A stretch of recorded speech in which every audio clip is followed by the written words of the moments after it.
Okay, very good. So I'm just gonna make a very quick announcement for you, and I'm gonna share my screen.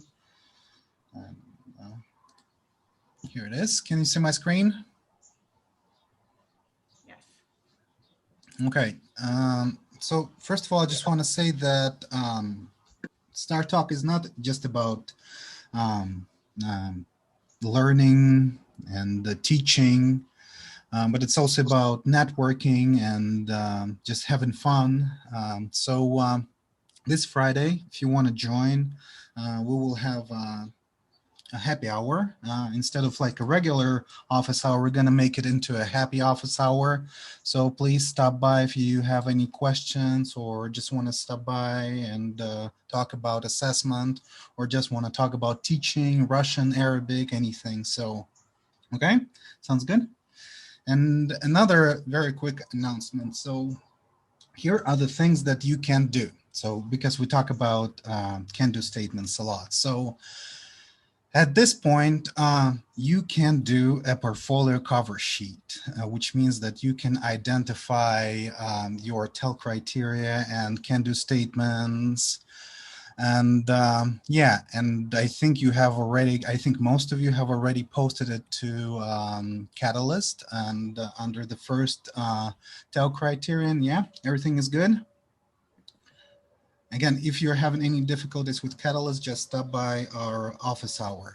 And also what you can do is you can do a group oral production task and also a rubric to evaluate this group oral production task. And you can post it under Catalyst. I know many of you have already posted it, so go ahead and do it. If you have any questions about this, just stop by our office hour, okay? And I think there are two things that are still coming, so we're 50% done. So looking ahead, the first things is optional, multimodal assessment and rubric. So Paula has already posted the template and Liz, so you can just access the Google Drive and you will see the template and everything you need. So it's, you can work in groups, so it's, but it's optional. So we know you guys are super busy. So, and today we're gonna talk about self-assessment, so which is gonna be our final component of your portfolios and our final topic in this workshop. So, and remember, so next Monday we will be demonstrating your assessments. So pick up just one, okay? And we'll talk about it more on Wednesday. Any questions? Irina? Sorry, just within the assessments that we're going to be presenting, is there any other assessments we're making this week that'll be new, or are we going on with what we've already done, just for clarity? You will have self-assessments this week, and they're, well, just to make it clear, they should be shorter and easier than the other types of assessments, but yeah, it's just can-do statements basically, and you will see how it works in a second. Does it answer your question, Irina? Yeah, just in terms of like length of presentation, just sort of, yeah. I don't know if you're going to cover this later on. Later, we'll talk about it more on Wednesday, but each of you will think maybe we'll have like 10 minutes for something, but we'll talk about it more on Wednesday. We need to still think about the logistics of how we will do demonstrations. Kind of to showcase, right? The demonstration, you could replace that word with showcase. Show what you have, get feedback from your peers and from the instructors. Yeah. Thank you. Any other question? Mona, I think you have a question. Will Catalyst be available to us throughout the summer and next semester as a website that we can use and refer back to? I think so. Yeah, it should be free, a free tool for you. Yeah, for the. I think StarTalk wants you to use it and explore it beyond just what we're having it for the summer. So yes, they would be very excited if you wanted to keep accessing it. I believe you can use it as a way to connect with other teachers as well from other programs.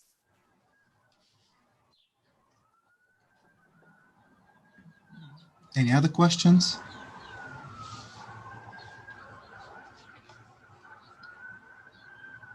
If not, we can, I'm just going to wrap up here. And Paula, do you want to share your screen now? Mhm.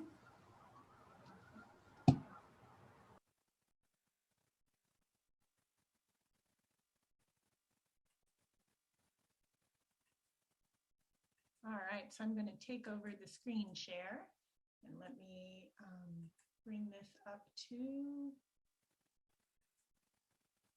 presentation. Okay, does everyone see the self-assessment slide? Great, okay. So what we're going to start talking about now is overlaying with your different assessments that you've been creating. We've done the group orals, multimodal presentational speaking, and now another layer, another way, another angle to use to get at student speaking proficiency and measurement of speaking is self-assessment. So what I'm going to do is have you try a self-assessment first so that we can use that as a launch point to start talking about self-assessments on a larger scale. So this is a self-assessment that we created here at Michigan State University. It's based on the ACTFL scale, and we gave it over a 3-year period to about 21,000 students at MSU and at 2 other universities, University of Utah and also the University of Minnesota. And we gave it to Arabic and Russian students along with other students. And I'm going to tell you about some of the findings that we had, but what I'd like you to do is give it a try. So I've put it in the chat and you can click on it, and I would like you to take the MSU self-assessment and take the self-assessment based on a language you have learned or you are learning. So even if it's a language from in the past, something you learned a long time ago, that's all right. It will ask you to type in the language that you're studying now. This self-assessment is not customized for a particular language level. It was to capture the self-assessed ability of students from novice low all the way up to advanced high. So it's computer adaptive.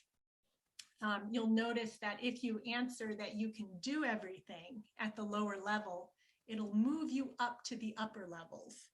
But if you can't do things at the lower levels, your assessment will be shorter.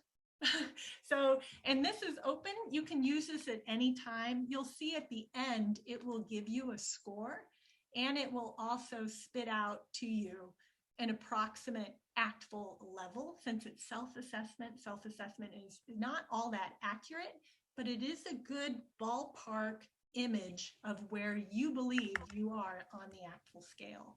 So I'm going to give you about 10 minutes, I think, to take this.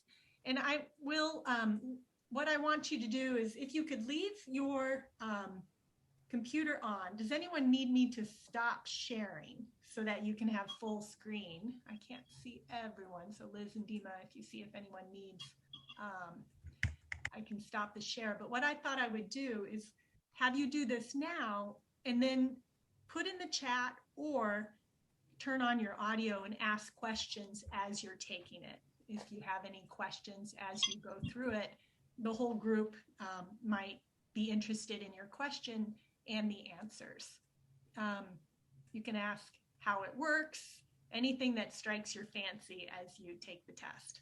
Does that sound good? I have a thumbs up from everyone if this makes sense. Oh, I see lots of thumbs up. Okay, and it's in the chat, the link to the self-assessment.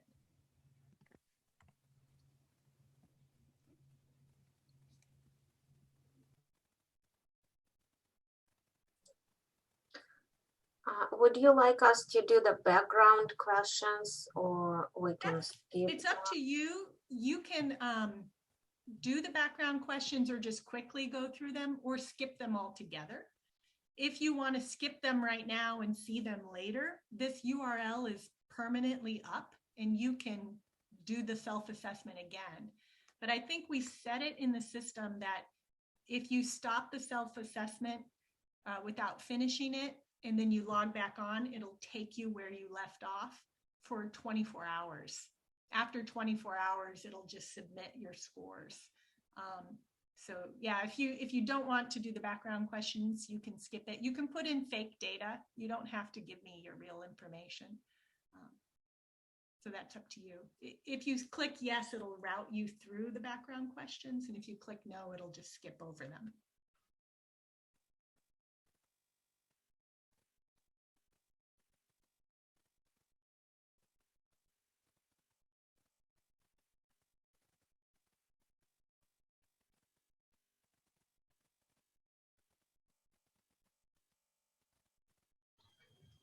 So I'm sorry, where is the survey? I click on this link and all I just see is self-assessment of speaking proficiency. Welcome to blah, blah, blah at the end of the survey. So where is this survey? And then scroll Yeah. down to the bottom of that page and there'll be a button to click to start the survey. Uh-huh. Yeah, Okay. there's some background information about the survey and some studies that have been published on it. Ah, okay. Did you find it, Irina? Yeah, thank you. You just have to click this arrow. You do. Yeah, it's not intuitive. A little bit of instructions help. Level. So you could end your survey now or close it out or just click I can do everything to get to the end where you'll get a score. And you'll notice there's also a place where you could type in somebody's email address to have them get a copy of your survey, right, of the results. So this is something available for you to use at any time with your students or to copy the idea. And that's what we're going to be doing. We're going to be truncating it, making something shorter just for your class, but based on the same idea. So you had a couple questions in the chat. Let's get to those first. Katie, you were asking if it was defined at all for the students taking this self-assessment, what with help means. No, in our research study, we didn't provide extra information, but I think in a classroom context, you certainly could and should. There's been a lot of research showing that self-assessment works better when students are trained in how to do it. Then they get a little bit more accurate over time as they self-assess themselves more regularly throughout a foreign language program.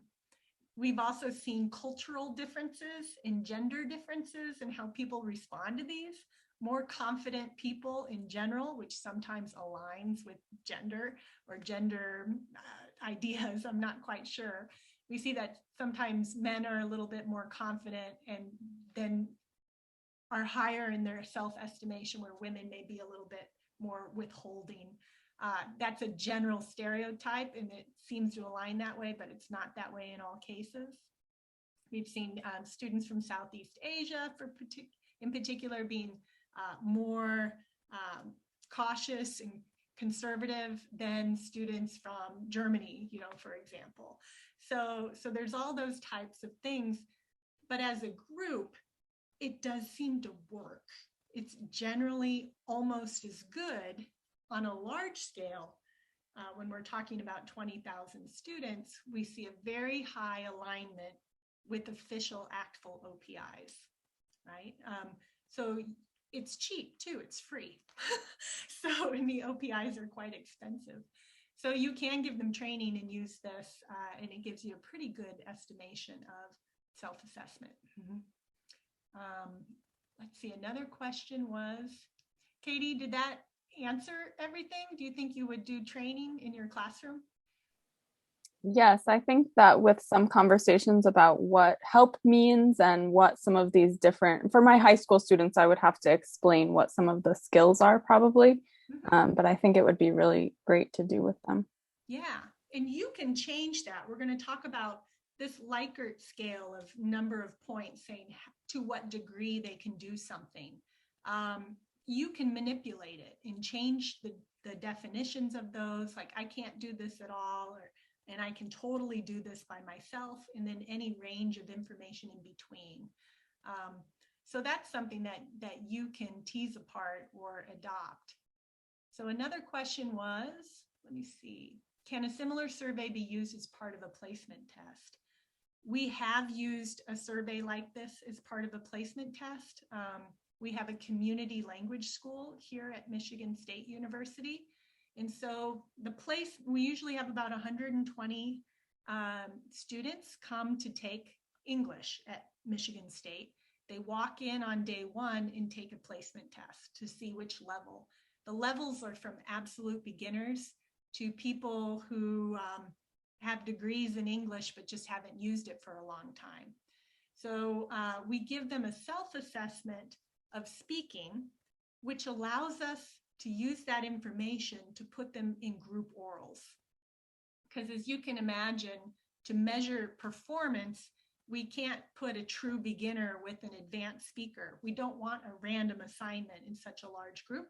So we use a quick self-assessment, which we can automatically score super quick, and then use that information to put them into group orals for a group speaking test, where then we can tease them apart should they be in level 3 or level 4, right?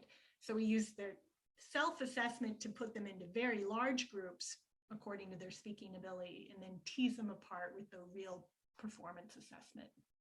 Does that make sense, Aoife? Yes, definitely. Thank you. Okay. All right. So Renee, you were talking about dialects because some of the functions described are ones that would be naturally performed in vernacular Arabic. Oh, you're getting at good questions. Do you want to add to that, Renee? Yeah, I guess I'll just add a little bit and say, I think students might sometimes look at the questions and think, oh, yeah, I can definitely do that, whether they're non-native speakers who've only studied formal Arabic or they're heritage speakers. They might look at it and think, oh, yeah, I could do that. But if they don't have the sociolinguistic knowledge to know, would I be able to do that in a dialect that's appropriate for the situation, that they might have some inaccuracies in thinking that they can do more than they actually could do, or that they could get through it, but that it wouldn't necessarily be received as appropriate in a cultural context. And so I was just wondering if students would sort of trip up with that they think that they can do it if they don't know what the appropriate dialect is. Right. Yeah, and we found that, now remember, we gave this assessment to learners of 7, 8 different languages predominantly.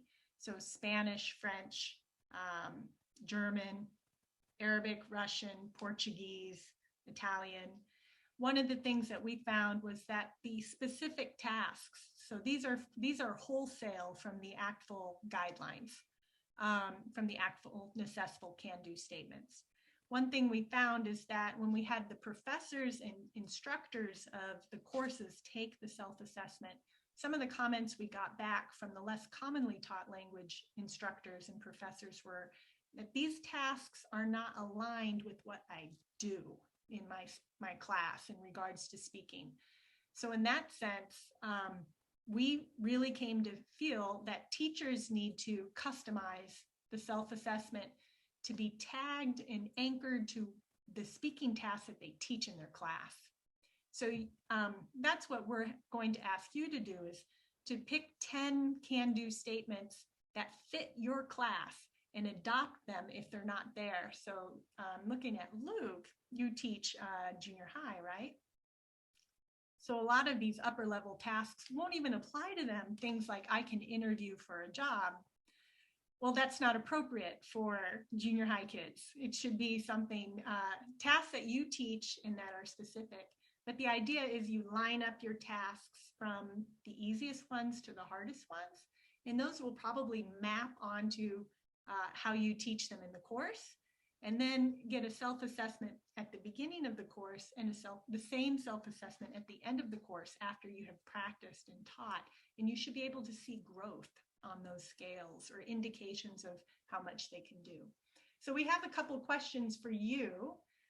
These are on the PowerPoint slide, and Liz, you have some of these are in a poll. Could you tell us which one you'll do and launch those? Yeah, I think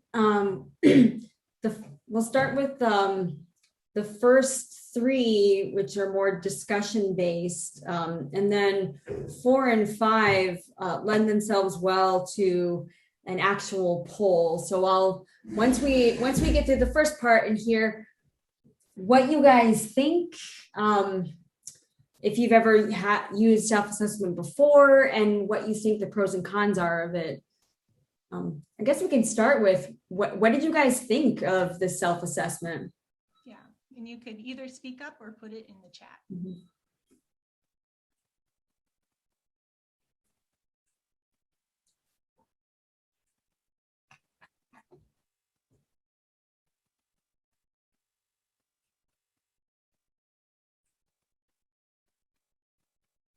Yeah, Irina? I think the how important is this task for you / for your teacher question is really interesting, because I tend to ask students to self-assess based on what I think is important, right? And it's nice to have that feedback mechanism. I hadn't quite formulated it that way. It's true. We found that we weren't sure what we were going to do with the information that we collected, but what we found in particular for the French students at the advanced level, so students who are in 3rd and 4th year college French, they were saying in interviews that some of the basic tasks at the novice and intermediate level that they should have mastered theoretically, they said they were still working on those. And they felt that they were no longer important to their teachers, but they were still important to them. So that's the information we gave back to the professors, saying, I know you're at advanced literature topics in French in 3rd and 4th year, but they still want to talk about basic communication skills at the novice and advanced and intermediate level. Can you recycle them and continue to do those basic tasks somehow in your course? So that was interesting to us. We're not sure if we're going to be able to implement change, but that's something that we did notice in particular with the French students that we tested. So Ala has a comment. Yeah. Mm-hmm. Although Annette, I think your comment brings up a good point. Paula said that they put this in the assessment with kind of their researcher caps on, trying to think about what information it would give them. But equally valid is when you're using this as a tool with your students, what information would it give you, and would it be useful? Yeah, no, I really appreciate the distinction, because often, like someone was mentioning, it's important that we're customizing our curriculum to make sure that also like it's age appropriate, it's interest appropriate, etc. At the same time, students don't necessarily know the reason why. For example, I'm teaching them specifically about the date, how to say the date, because essentially it'll build up towards a larger summative assessment. So I'm also thinking about A, what students do with this information, at the same time, B, what can I do? How can I rephrase that question so it can serve my purposes as well? I think that's where I'm trying to clarify. I want to add that when we start new topic with my students, for example, we're going to learn about timing, and then I ask them question that I want them to think, why do you think we need that? And they just like, okay, go into the store, blah, blah, making a schedule, whatever. So, and then I can add what else, just like more information, why we need to know that. Maybe that's a good idea. Or maybe, just to make a pre-test, like to make a survey for students, what do you want to know? Mm-hmm. So, before they take this self-assessment. That makes sense. Yes. Liz, do you want to move to the next one? Mm-hmm. Yeah. And then maybe if for any questions that didn't get answered, please type them in the chat, and then we'll see if we can work them in later on in the discussion, or else follow up with them later. So next question is, it sounds like this is true for some of you guys. Can you use the reactions to give either a thumbs up or a thumbs down, indicating if yes, thumbs up, you have used self-assessment before, or no, thumbs down, you have not used self-assessment before?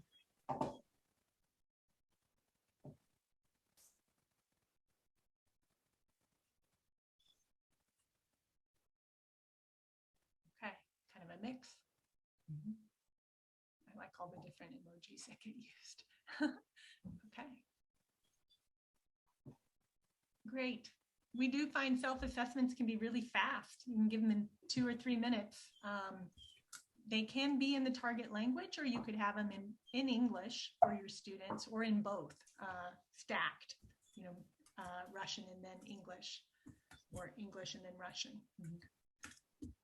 Liz, you want to move to the next one? And then I guess another question, or question number 3, why do you think this might be a useful tool for you guys in your classrooms? I suppose you're also welcome to say why you think it might not be useful.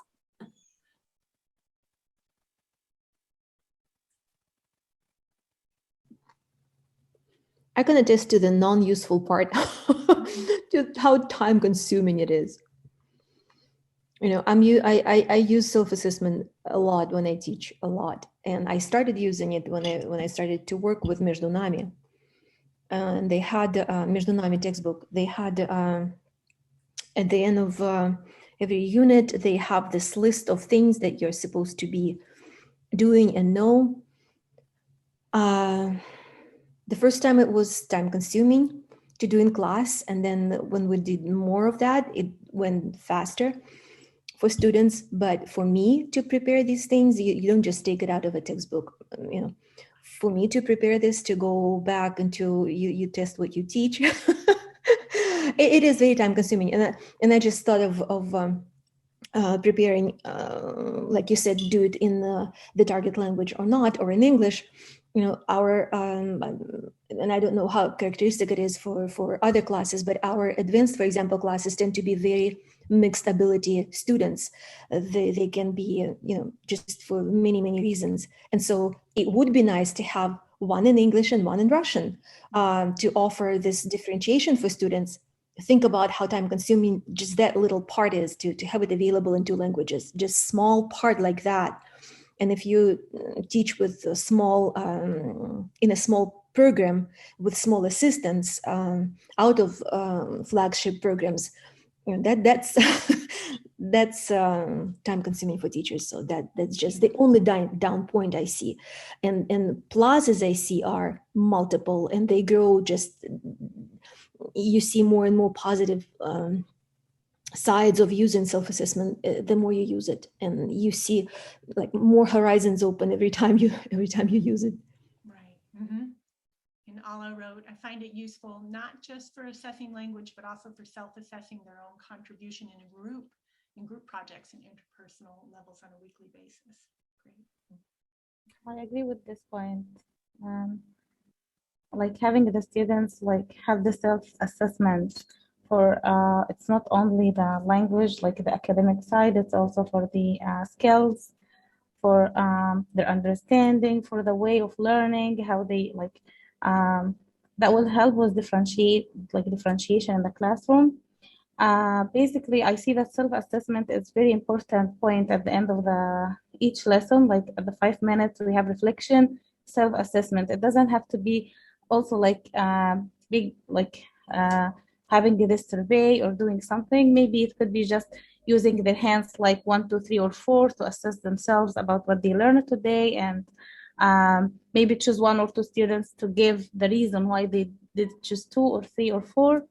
That makes the students, like when they know that there is a self-assessment, especially at the end of each class, they just pay attention more during the class because they may share at the end.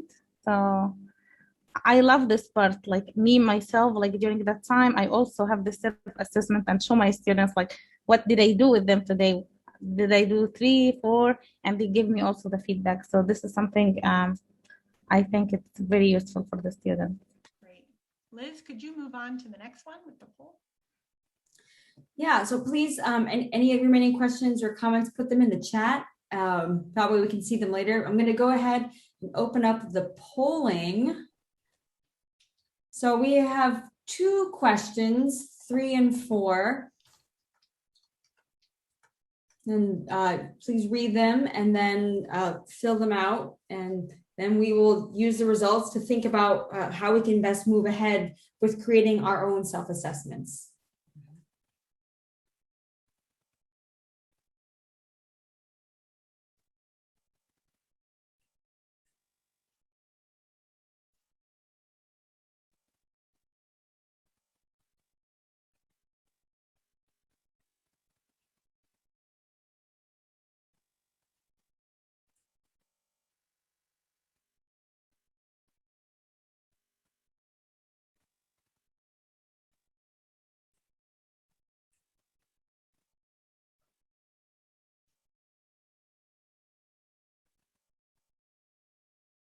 We got a lot for Google Forms.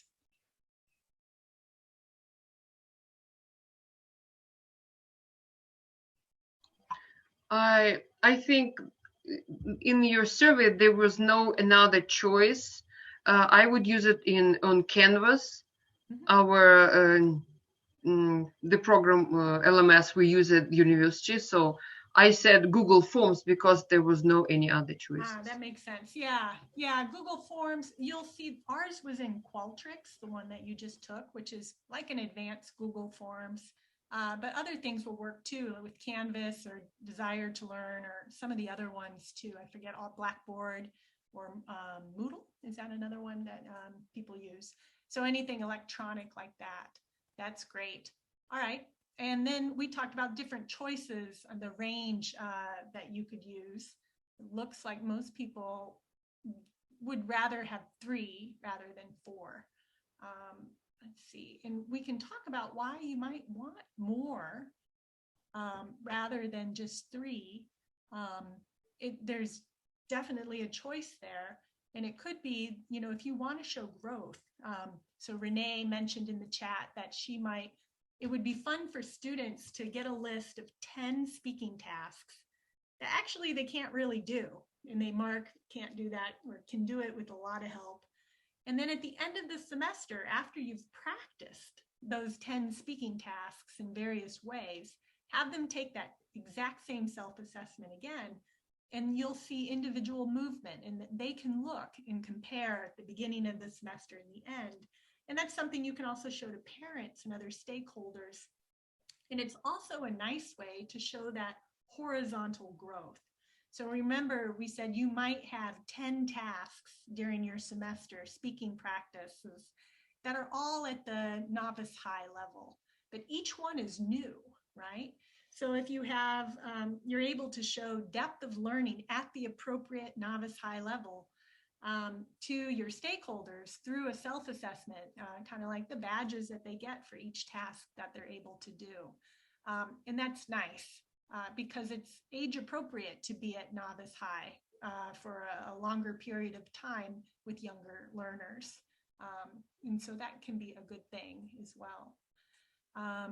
Let's see. So do you have another one, Liz, or should I move to the next slide? We can move to the next slide. All right.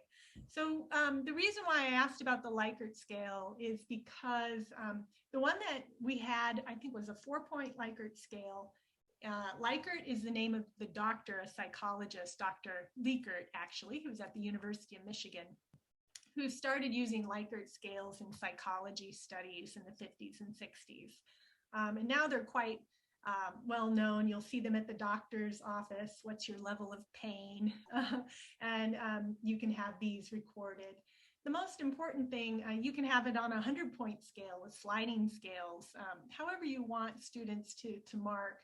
The one that I'm showing you originally is from the Swiss European Portfolio Can-Do Statements. Those were the first ones in 2001 in Switzerland. They started designing can-do statements aligned with the Common European Framework of References.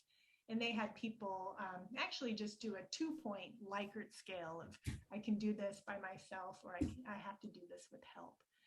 The most important thing, though, is if you're recording data, what you want on an ability scale is higher ability is a higher number.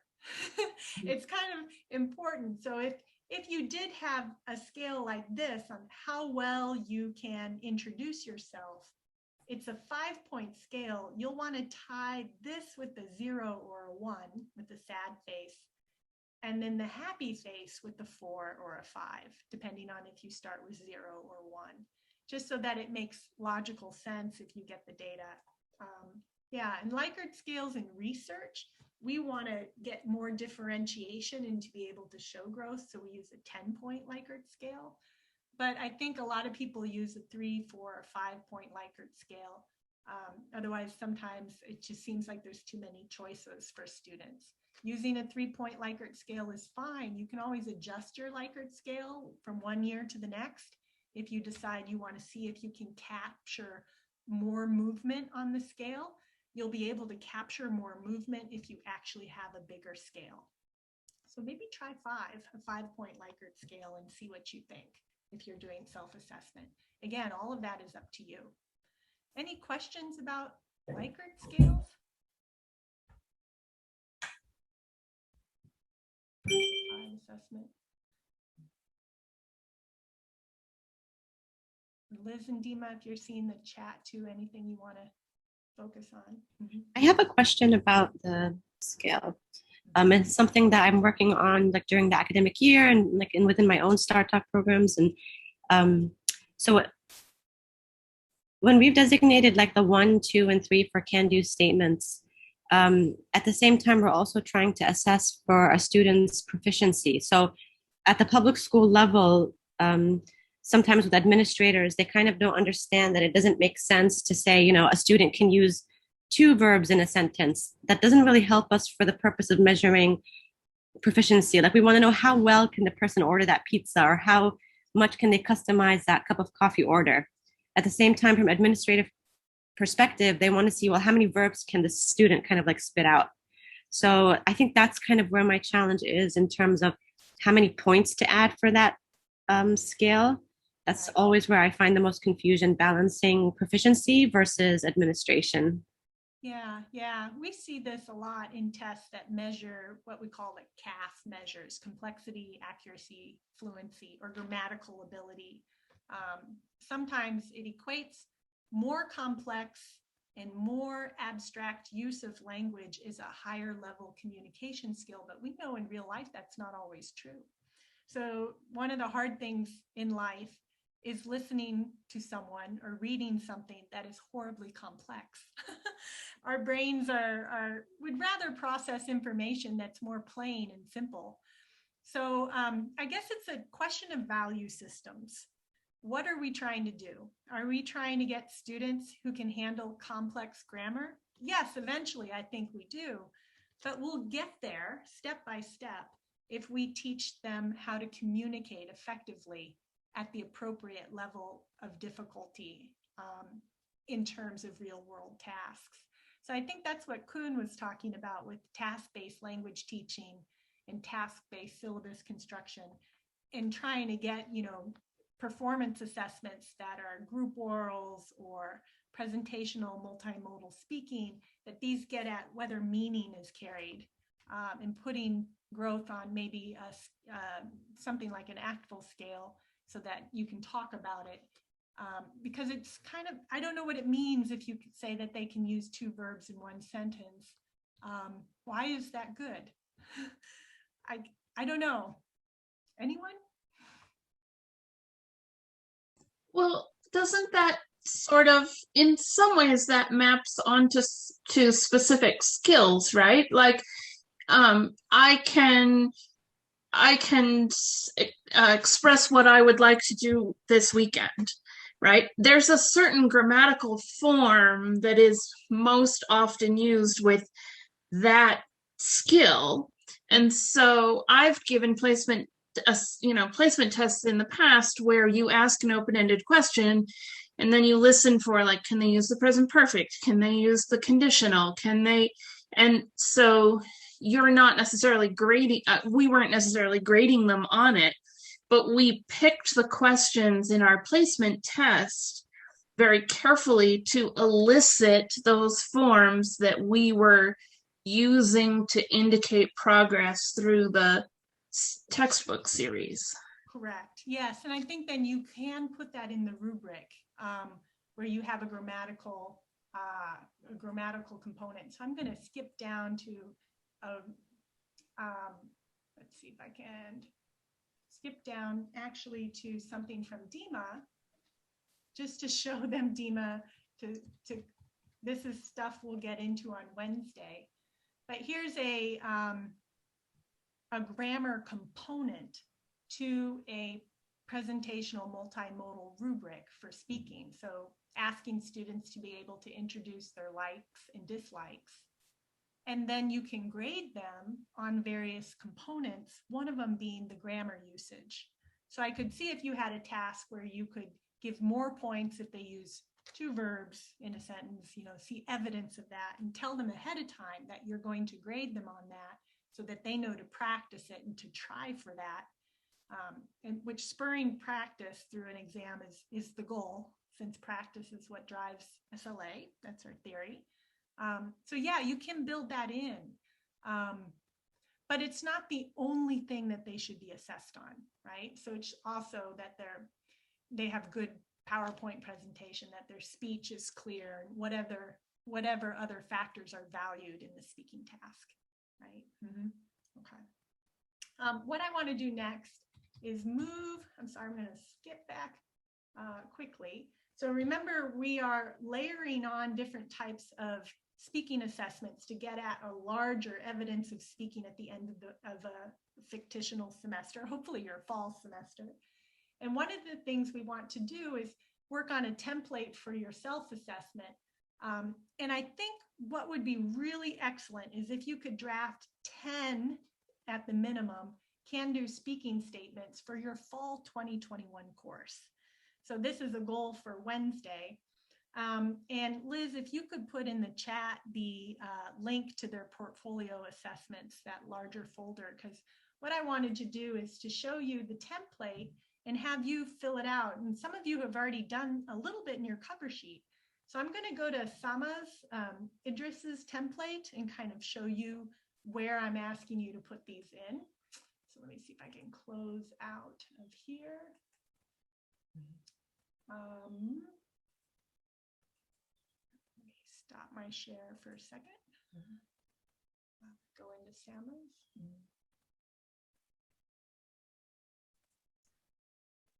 Paula, would you like me to send the link to all of their portfolios in Google so they can just click on it right away? Yeah, so okay. that they can see everyone's names, the overview.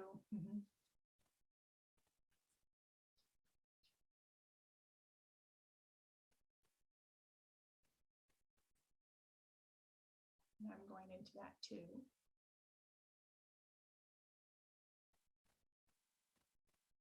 Yeah, it's in the materials for participants. Oh yeah, you're all there. Great.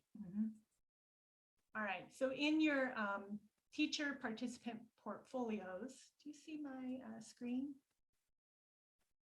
Yep. Okay, so in the teacher participant portfolios, I'm going to go into Idris. And each of you has now a number 6, the portfolio where you have 10 can-do statements that you're supposed to list between now and Wednesday. Because on Wednesday, our goal will be to put those 10 statements in Google Forms. Since most of you are saying that you would use Google Forms, maybe we'll do that. And if you don't use Google Forms, we'll have you do it in a Word document. So the 10 can-do statements can be filled out. And to give you an idea of what it's like, I'm going to see if I can make this bigger.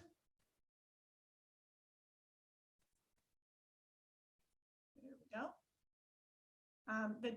Sorry for the scrolling. The first page is just a little bit of information on self-assessment and why it's a good idea. I think we've gone over some of these, but then I'm going to move down to what these would be like. I'll move this to 125. The idea is to list the can-do statements that are tied to your curriculum. So Mariah's will look different from Hagar's, will look different from Olga's, will look different from Renee's. And you can look at the ACTFL proficiency guidelines and the Assessful ACTFL can-do statements as a guide, but they are not specific enough and they are not tied to your class. So you want to think about your curriculum. What 10 speaking tasks do you do? So the reason why I wanted to go to this one from Irina is because she had, at the bottom, I put a copy of your cover sheet information. So at the bottom, she had mentioned one of her can-do statements for her class was that she could talk with someone about family or household tasks. So now we want to turn that into a can-do statement that could be tied to either a group oral or a multimodal presentational speaking task. So what I did is I took that can-do statement, talk with someone about family or household tasks, and I put it up here in the list of 10. Sorry for the scrolling. So now I can discuss the household tasks I do at home to make it more specific. And then this might be from a unit in the textbook where they, wash dishes, clean the bathroom. If all of these types of vocabulary and phrases are taught in a unit, it could be that this could be tied to the novice high and intermediate low level, which is the class that, the level of that specific class. And it could be a group oral task. You could think about it. It could be group oral or presentational speaking. And in this column, if you have time, you could list curricular goals that might need to show up on the rubric to guide students' practice and their performance when they actually practice this task. So some of the things that I daydreamed for this is that you might be asking the students to use the vocabulary from the unit on household tasks. And it could be that, it's a task where they have to decide who in the group will do which tasks on a Friday and assign them as part of the group oral. Do they do that? So they could be measured on task completion. And you might have as a goal at the same time where you're working on question formation. So maybe you would give each person the task that you have to ask at least one question to others. So that could be on the rubric too. So the idea is for Wednesday, if you could tease apart 10 can-do statements and put them here, decide whether you might use a group oral or a multimodal presentational speaking task and any components that might show up in your rubric. If you don't have much time, because I know it's the middle of the week, see if you can get as many can-do statements as possible, and maybe even just 5 if you can't get all 10, but make sure they're tied to your curriculum and they're really something that are in your textbook or that you do or that you want to do in the fall of 2021. Are there any questions about that? We'll open it up to see what you think.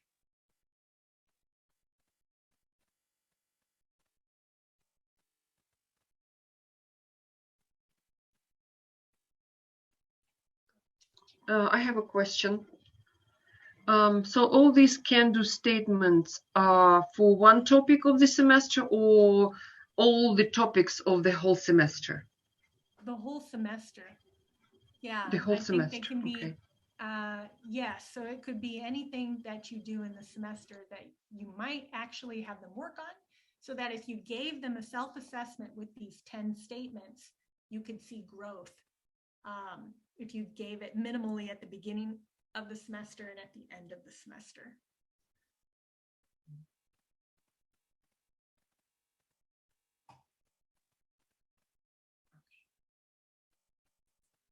Any other questions? Do you think you would be able to do this between now and Wednesday? Yeah, maybe. Some are saying yes, thumbs up, and some are like, I'm teaching still. Or, I'm decompressing from a wild semester. Okay, yeah, give it a go. If you're not able to get them all, I hope you can. Try and draft as many as you can, because we'll work on putting them into Google form or in a Word document on Wednesday. So hopefully that'll work. So Deepa and Liz, do you want to take over? We need to have the 5-minute break. Yeah, we can have a 5-minute break. So coming back at 7:01, and then I saw a couple more hands up for questions. You can type that in the chat, or you can stick around and ask. But yeah, thank you guys so much for a great discussion. We'll see you in 5.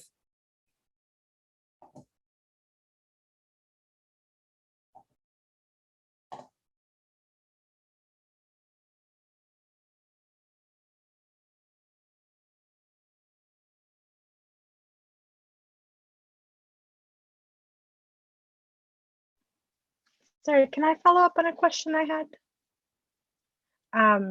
In terms of these self-assessments, the best practice is a Likert scale, or like what is so it's like a easy to track thing. I'm just thinking again about that gender balance in terms of what students will say they can and can't do based on like a very discrete point analysis versus what they might say about themselves with more flexibility.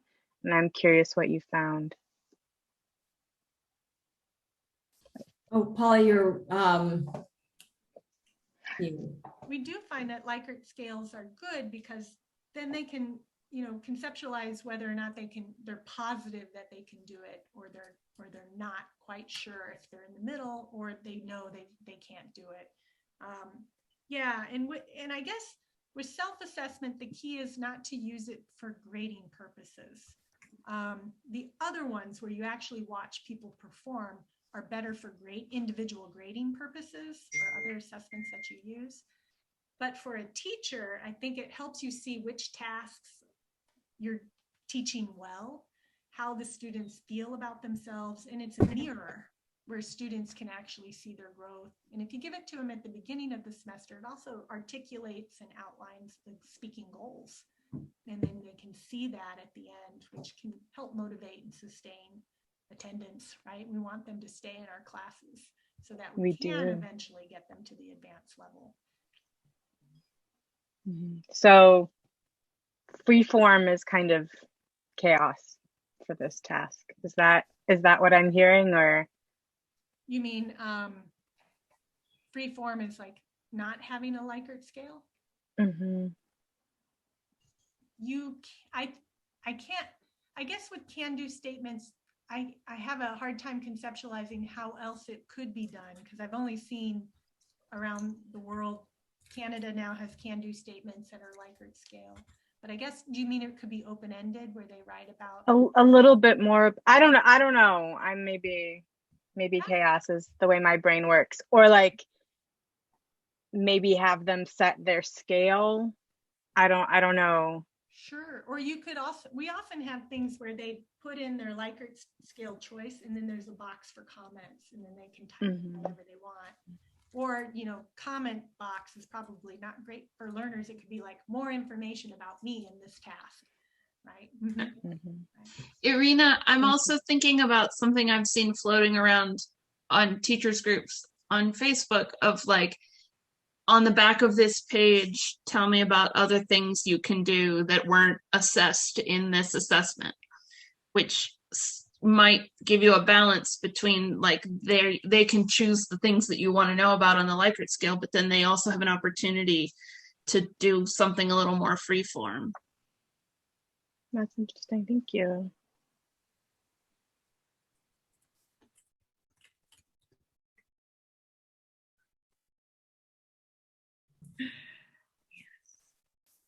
Well, I think it's end of the break, so I'll officially close break now and open the next session.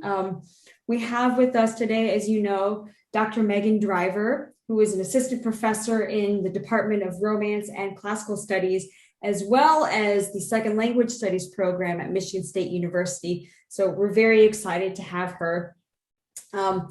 So Dr. Driver is an applied linguist who specializes in heritage language learners within second language acquisition.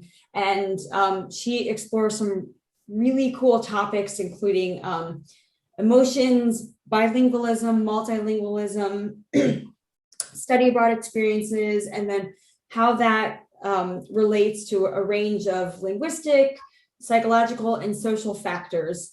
And she herself is a heritage speaker of Spanish. So she brings that lens to her work and offers, I think, very, very helpful insights. So we know from the pre-program survey, many of you guys have your own heritage students. So I'm sure you'll have a lot of questions for her. Please feel free to put them in the chat, and we can try to get to them whenever there are moments to answer them. So without further ado, I give you Dr. Meagan Driver. Wow, thank you so much, Liz. That was a very kind introduction. So hi everyone, I can see some of you, but I can't see all of you. Like I said, if I'm glitching in and out, I'm sorry, we're having thunderstorms. So you can just unmute and stop me and I'll go over whatever I have to. Again, no problem. So yeah, I'm Meagan Driver and we're gonna talk a little bit about heritage language learners and a bit about that paper from SUN 2017 and have hopefully learn some things today and have a nice discussion. So just to kind of start off, let me move some of your faces, there we go. We'll start with a brief intro. We'll go over some of the STARTALK Acquire, go over what it actually means to be a heritage language learner or a heritage speaker, go over that reading, just a little bit of the main points, and then some small group questions and brainstorming for your own programs, hopefully to be able to actually apply some of these things if and when you need to do so. And then we'll have some time to share out and have some questions and answers if need be. So to give a little bit of background, and I think some of you might see yourself sort of wearing 1 or 2 or 3 of these hats like I do, or maybe you're not aware of it yet, that you are wearing some of these hats. But I actually am a heritage speaker. So my mother is from Argentina. I grew up in a Spanish speaking home sometimes, and sometimes in an English speaking. And I also took Spanish classes. So I've sort of experienced both sides of taking it in a classroom, but also having sort of this innate kind of background of the language and just not really knowing why I know what I know. As a researcher, like Liz already pointed out, I do study mostly heritage speakers. I study emotion and motivation largely with the heritage speaker community, or communities, I should say, of many different languages. So Spanish just being one, but I've worked with French and Serbian most recently. And I also work with bilingualism and multilingualism. So sort of this really nice, diverse context that I work with sort of constantly. And then as an educator, I have worked with mixed Spanish classrooms, which will come to find that it basically means that you have heritage speakers from families that speak this language in the home and people who have never heard it before, right?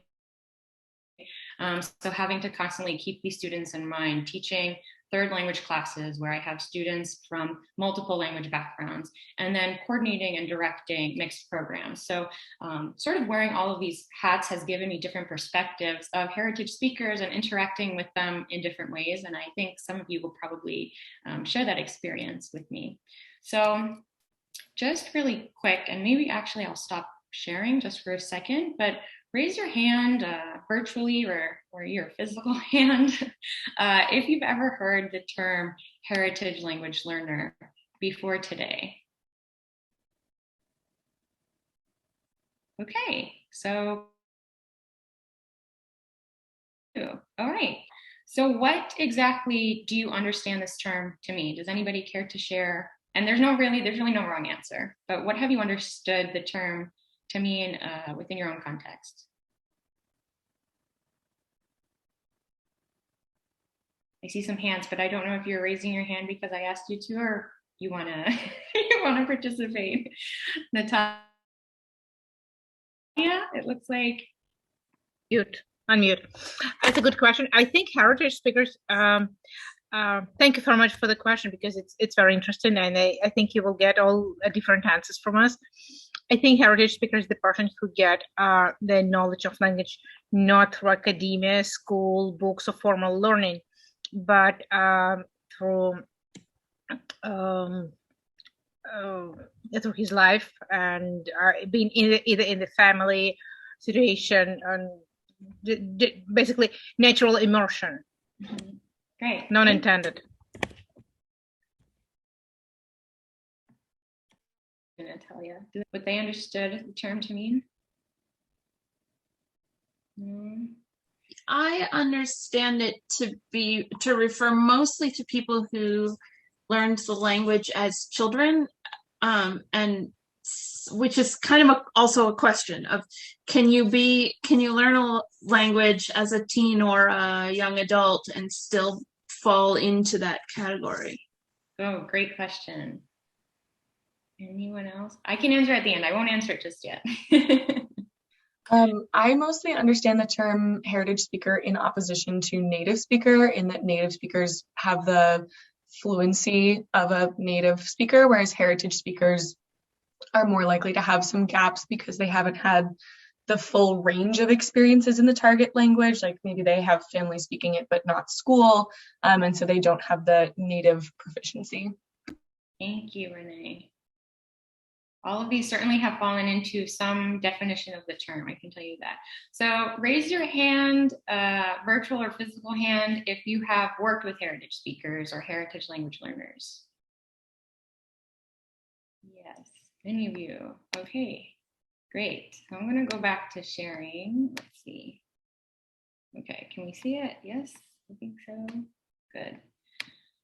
So we're going to go on. All right. So defining it, and I think we've already heard from those who sort of shared how they conceptualize this term, is that it's tricky, it's complex, and sometimes complicated also.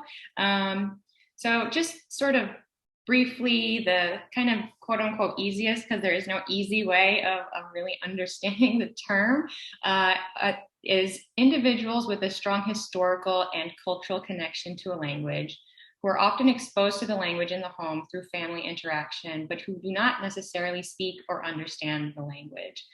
And what I really love about this definition is just how ambiguous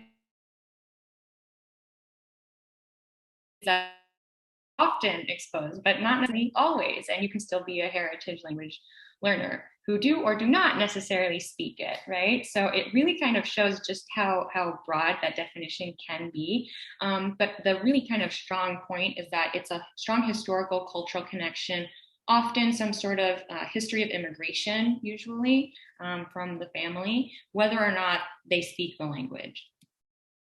And sort of one that really highlights that it's a very diverse population. It's a heterogeneous population with multiple backgrounds. So this is really the broadest definition of heritage language learner that we have. There are narrow definitions, and we'll see later that based on your program and your program's needs, you might want to narrow that definition more or less, depending on the population that you work with. This proficiency is often dependent, and I'm sure many of you who have worked with heritage speakers have seen this before, on age of onset. So when did they actually get exposure to this language for the first time? Quantity and quality of the input that they actually get, the context of their language use and their language experience and their language learning, their motivations, their aptitudes to learn the language, gender. There are many, many factors that can sort of play a role in this diversity of heritage speakers. And many do tend, so this is sort of the one thing that many definitions sort of tend to have in common, and we see it a lot in the research, is that many tend to have stronger oral and auditory skills, so speaking and listening, and they tend to feel more comfortable and less anxious with speaking and listening than foreign language counterparts in the classroom. However, as many of you also probably know, they are often in the same classroom, either because you don't have money or because there just aren't enough heritage speakers to have a whole, other class for them, especially when we're talking about less commonly taught languages, or if we're talking about populations that maybe there are fewer heritage speakers. So Spanish is dependent on where it is, but there tend to be more heritage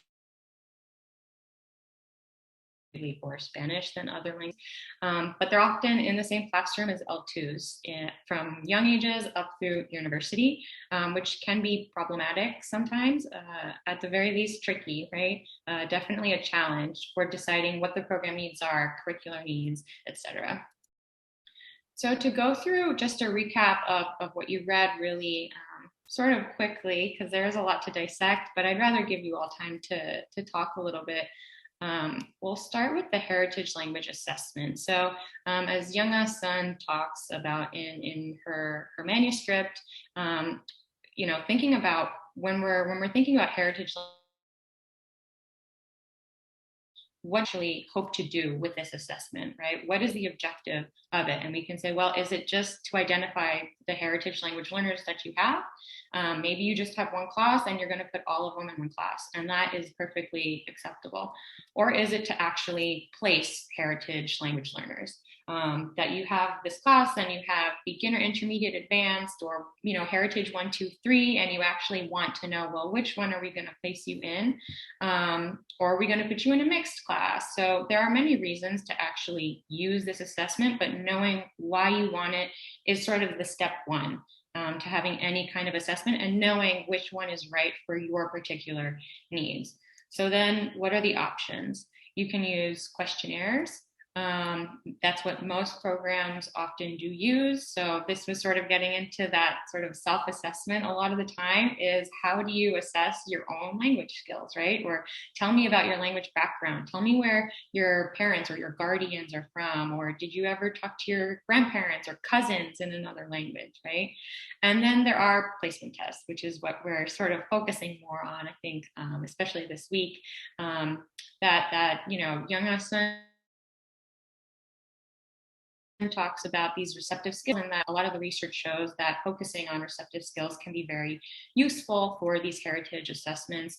Looking at productive skills, because many of them are able to produce in the oral mode, but not necessarily in the written. So sort of getting a mix, but having them produce something with the language, not just understanding it, because many of them do understand, right? And that doesn't necessarily help you with your goals.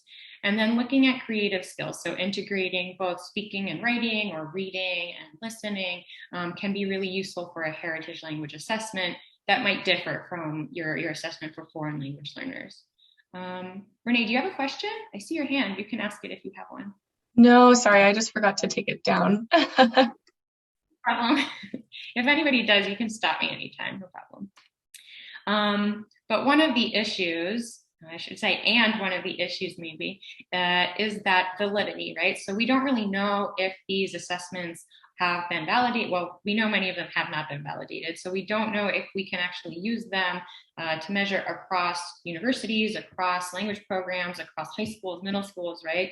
We don't know if they're measuring what they say they're going to be measuring, if we can actually, use them from, the 9th grade to the 10th grade. Are we still measuring the same thing? And so there still needs to be work on that. But a lot of the research does show that looking at these central points can be very useful for a heritage assessment. And then she also talks about falling back on the ACTFL proficiency guidelines, and sort of these OPI, using this OPI to measure heritage language, levels, and placing heritage speakers and knowing what their proficiencies are. Results, mainly because the guidelines for ACTFL are designed for foreign language learners. Varieties are not taken into account, which, depending on the language, may or may not be a big problem, but for Spanish, it certainly is. And then the rubrics don't really address these varieties and these registers. They don't address the use of code switching in the context of the US with English and whatever the heritage language might be. So, heritage language learners might switch back and forth, and they do a really great job in their OPI, but then a foreign language learner who sticks to just the target language maybe can't communicate as much, but stayed in the target language. And these aren't really in the guidelines. So that makes it difficult to use them for heritage speakers. And then for, effectiveness of these guidelines, that they might be appropriate for languages that do tend to have a more common standard that heritage speakers are acquainted with, such as Russian. Though some of you would know if that is accurate or not. I do not know too much about the Russian language, so you can tell me if that's right. I think probably will be, because Young Sun is a great researcher, but you can tell me. And then it can be accommodating for diglossic languages such as Arabic, and still be a good assessment for these heritage speakers to use for whatever your program might want it for. And then in terms of predictors of heritage proficiency, A lot of research shows that sociocultural background, so such as ethnic identity, whether heritage speakers identify with their ethnicity, family backgrounds, the motivations and the attitudes that they have towards the heritage language can correlate with heritage language proficiency. So questionnaires, for example, that ask about these factors could potentially be useful for being able to place heritage speakers. And you know, there are a few more listed here that I won't get into. But you can check that out later. And then in terms of program evaluation, some of the good practices that Sun mentioned is an incorporation of different indicators of evaluation. So not just falling back on, you know, just one factor, which I think your finding is probably true for foreign language learners also. So that hopefully falls into the talks that you've been having these few days, but including classroom observations, as well as focus groups that include stakeholders. So, you know, the students, but also maybe the parents or the guardians of the students, including maybe the director and the teachers, right? Maybe you won't include all of them, but certainly more than one. And then pre and post test scores. So not just falling on any one of these things, but really trying to get a sort of more full look at you know, what these indicators could be of whether or not your program is working or not. And then she also mentions communication between stakeholders, which I think is essential, and I really want to drive this home to include heritage speakers or heritage language learners. I'm going to switch between the two terms. You've probably already noticed in evaluating your program, right? So actually having them look at what you have, having them take part in these interviews as the ones, you know, conducting the interviews, having them help with the focus groups or observing a class can really help getting their feedback on, you know, what is actually happening in the course and if it's working or not is so important.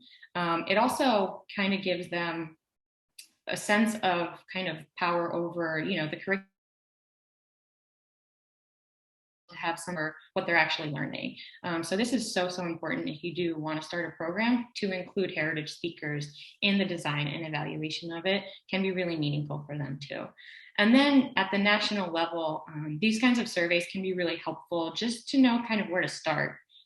Because it can be a daunting experience, and there are definitely, you know, papers that have been published, you know, white papers, things for, you know, websites, full websites for educators that discuss the needs of a program for heritage speakers, which can be certainly very helpful.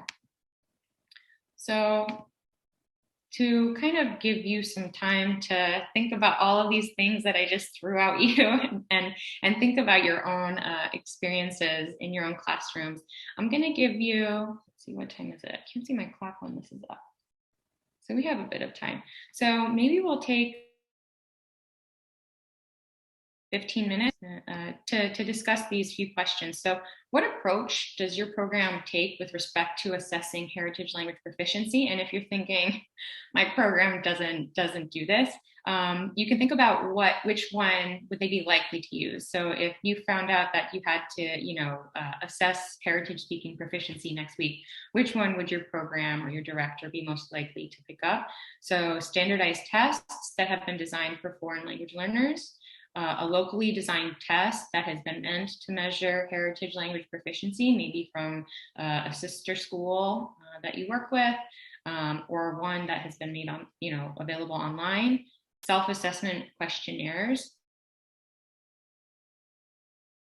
or heritage language learners' instructional level. So maybe their grade or their GPA, etc. And then thinking about if the approach has been effective or if you would expect it to be effective and what the strengths and weaknesses of the approach could be. So we'll give you 15 minutes to talk about these things and I'll go between groups. But before, and I think Liz was putting that in the chat. Yeah, great, thanks Liz. Yeah, I'll go ahead and assign the breakout rooms, and I'll also put the questions in the chat so you can access them once you're in your breakout rooms. Great, thanks. Are there any questions before we head into breakout room?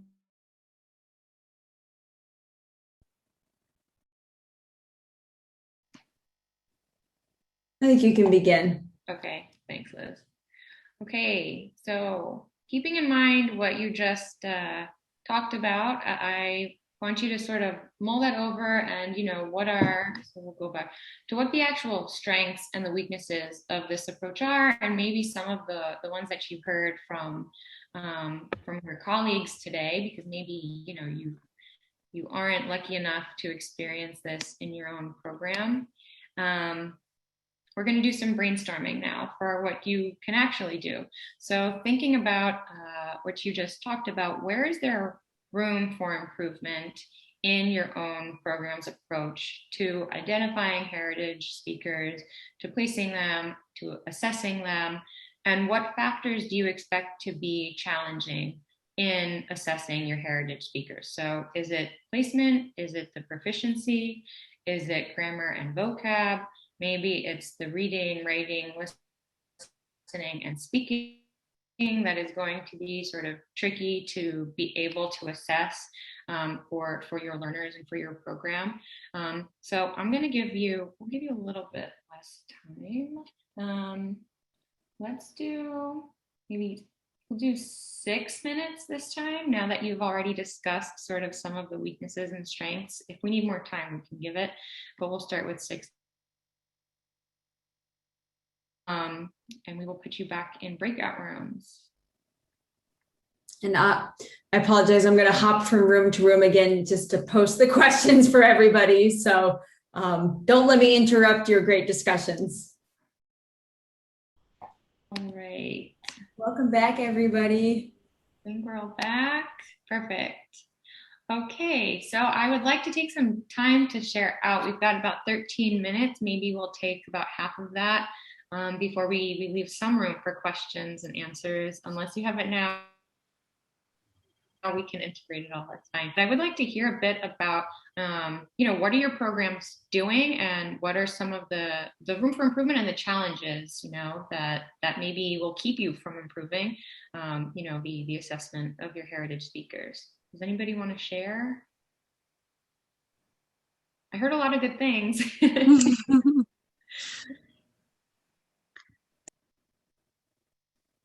I hate to be that person today, but I'm a heritage speaker myself.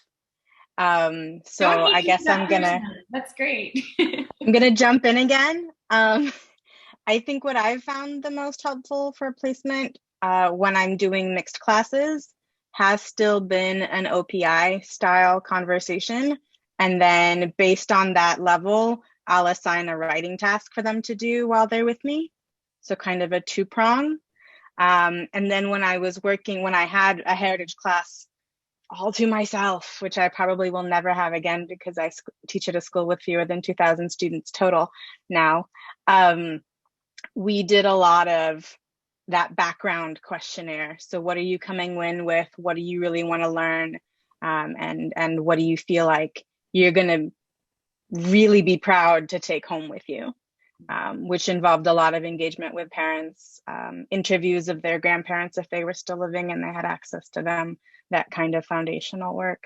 And now I'm trying to do that between the lines of the mixed classes, which is much harder. But for my Russian colleagues, if anyone isn't familiar with this amazing resource from MidCreate that Una Debirina and Jason Merrill and others have been working on, it's a series of modules that you can have the students do at home, you can have them do over the summer if they want to place into a higher level. It's a really amazing resource. So I just want everyone to know about it. Thank you. Thanks so much, Irina.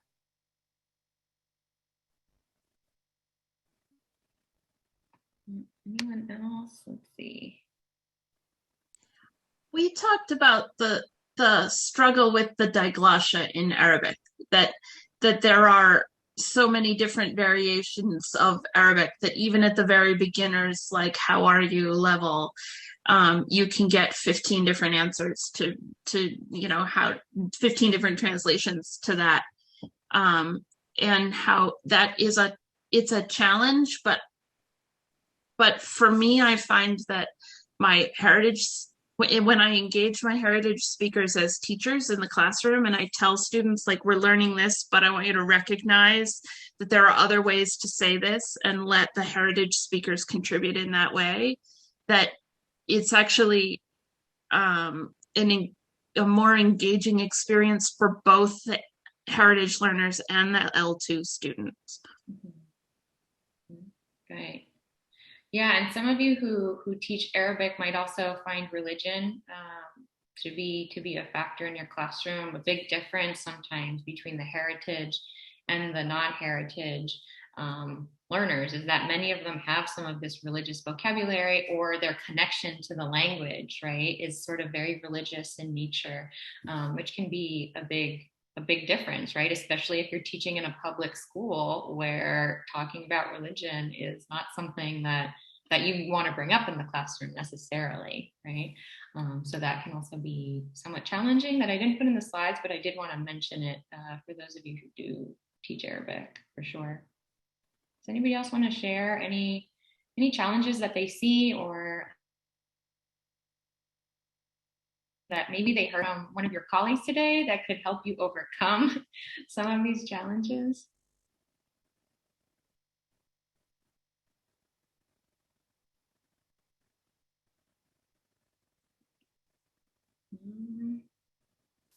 I think that, not to volunteer someone else, but Samah, you had some pretty clear ways in which to engage your heritage students, and you and Renee are both in a really unique teaching environment as far as heritage speakers go.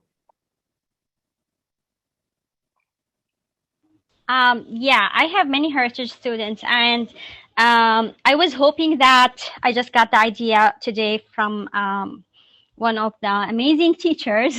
So I was hoping that we can create in my school like a heritage classroom, because I have many heritage students and they are sometimes in level 1 or in level 2, and they can do much more than that. So for my heritage students in my level 3, for example, because they know how to read and write and speak very well, so I focus more on the grammar.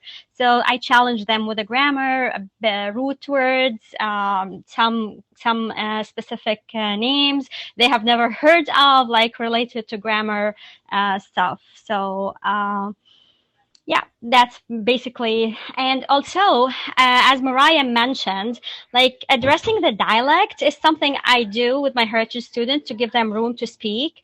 And I have many nationalities. We have Iraqi, Lebanese, Yemenis students. So when I speak with them, I use my dialect, so they feel like, okay, they're comfortable with that. However, when I'm teaching them how to say, like, how are you? I teach them how to say that in modern standard Arabic, and I tell them this is a modern standard Arabic. It's not your dialect. So this is like a common language, a common ground. We get to communicate with, so for example, the Yemeni dialect is very hard. The Moroccan dialect is very, very tough to understand. But however, if I'm communicating with a person from there, we can use the modern standard Arabic so we can understand what we're saying, and we can have like a discussion about a topic or something. Thank you. Thanks for sharing. Anybody else want to? No? All right. Well, thanks for sharing. Let's see. This is the last bit here. I think you should be able to see it. So I just wanted to sort of end before we get to questions. This quote that I really like for thinking about heritage language education: the first step toward change is awareness. And I think that that's really just the most important thing, is that, you know, educators are just aware that they might have a heritage speaker in their classroom. And really that just being aware that you have somebody in your classroom with this background can make such a difference for the student, that you're aware of it when you're assessing them, when you're aware of it for the proficiency, can make such a huge, huge difference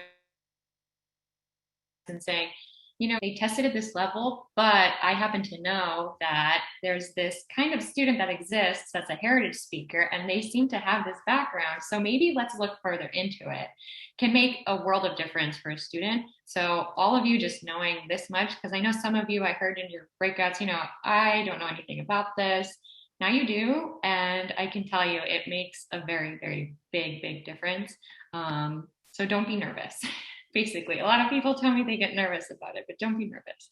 So I'm going to end there, and we'll have some time for question and answer. I put on this last slide, it's a Facebook of educators in this group. So people will post things and ask questions sometimes. I know some people have found colleagues through it. So feel free to join it and join the conversation there. And besides that, I will open it up to questions. And Liz, if you could put that link maybe in the chat, maybe that would be easier. Thanks.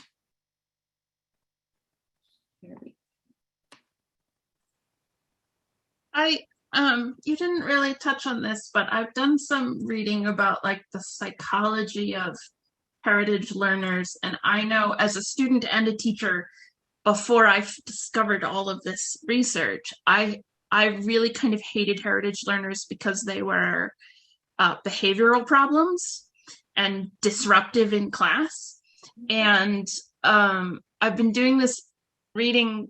There's a woman in California who's done some research on Armenian heritage speakers, and that like a classroom is psychologically triggering to them in both positive and negative ways, like, oh, hey, I know how to do that. And also, why didn't my parents teach me that? And sort of back and forth.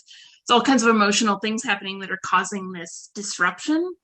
And I've had a lot of luck with my students since that time, just acknowledging that it's an emotionally challenging place, that they may not even have thought about that, but it helps them self-regulate.